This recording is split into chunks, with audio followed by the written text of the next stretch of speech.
Bismillahirrahmanirrahim. Assalamualaikum warahmatullahi wabarakatuh. Perkenalkan, nama saya Abdul Aziz Rafiat dengan NIM akhir 01. Pada kali ini saya dari Biologi 4A dan pada kali ini saya akan mempresentasikan hasil proposal saya, yaitu yang berjudul Respon Penyesuaian Hewan Poikilotermik Ikan Patin Terhadap Perubahan kadar oksigen terlarut. Yang pertama yaitu rumusan masalah.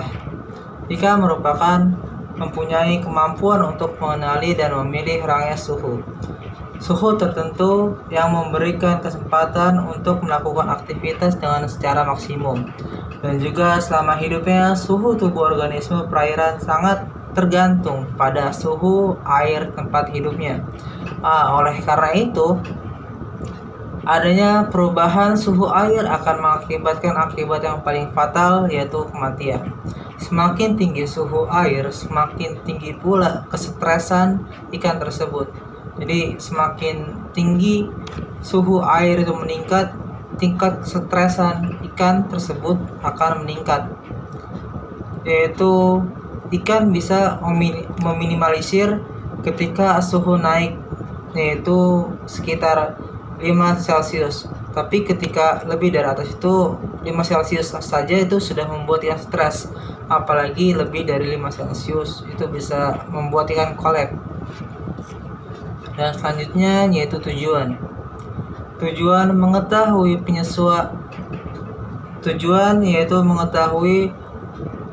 penyesuaian hewan poikilotermik terhadap oksigen terlarut dalam air akibat perubahan air suhu. Selanjutnya yaitu tinjau pustaka. Ikan merupakan hewan ektotermik yang berarti tidak menghasilkan panas tubuh, sehingga suhu tubuh tergantung pada penyesuaian suhu lingkungan sekelilingnya. Dan juga sebagai hewan yang berada di air, hewan memiliki beberapa mekanisme fisiologis yang tidak dimiliki oleh hewan darat. Dan juga perbedaan habitat menyebabkan perkembangan organ-organ ikan disesuaikan dengan kondisi lingkungannya.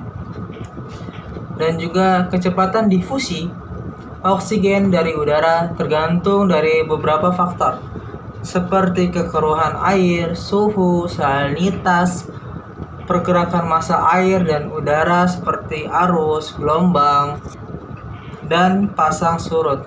Kadar oksigen dalam air akan bertambah dengan semakin rendahnya suhu dan berkurang dengan semakin tingginya salinitas. Selanjutnya yaitu adalah metodologi, yaitu bahan-bahan yang saya gunakan adalah pastinya berupa air dengan suhu normal, air dengan suhu dingin, dan air dengan suhu panas.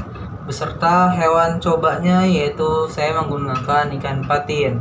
Adapun alat yang digunakan yaitu dengan bentuk bak plastik, gelas ukur, pengaduk, board maker, stopwatch yang paling penting untuk kita mengetahui suhunya berapa. Dan ketika kita menggunakan termometer dan stopwatch, kita bisa mengetahui suhunya berapa dan kita bisa mengetahui waktunya berapa.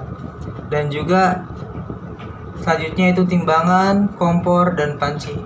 Timbangan untuk mengetahui berat ikan tersebut itu berapa.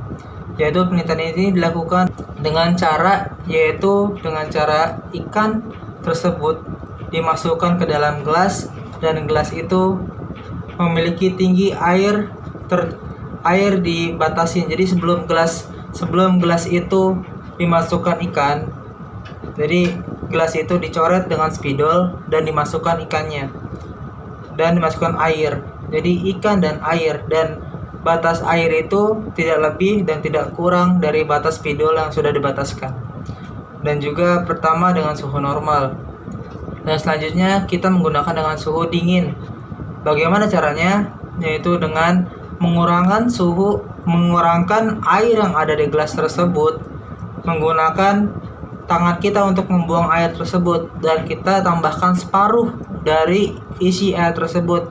Ketika air yang dibuang, nah air yang baru kita isi dengan air yang dingin.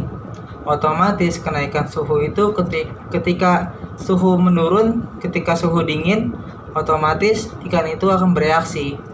Dan juga begitupun ketika suhunya panas. Dengan cara apa? Dengan cara kita membuang air yang tadi bekas kita pakai, yang tadi normal, dengan air normal kita buang airnya separuh dan kita tambahkan dengan air panas. Jadi semakin tinggi suhunya, ikan itu pun akan bereaksi. Dan ingat, ketika kita melakukan percobaan air dingin dan air panas, kita usahakan harus menggunakan ikan yang berbeda, bahwasanya agar kita mendapatkan data yang maksimal. Karena ketika kita menggunakan ikan yang suhu dingin dan ikan yang suhu panas dengan menggunakan satu ikan, itu kurang maksimal dan kasihan ikannya. Oke, sekian menurut saya. Terima kasih atas perhatiannya. Wassalamualaikum warahmatullahi wabarakatuh.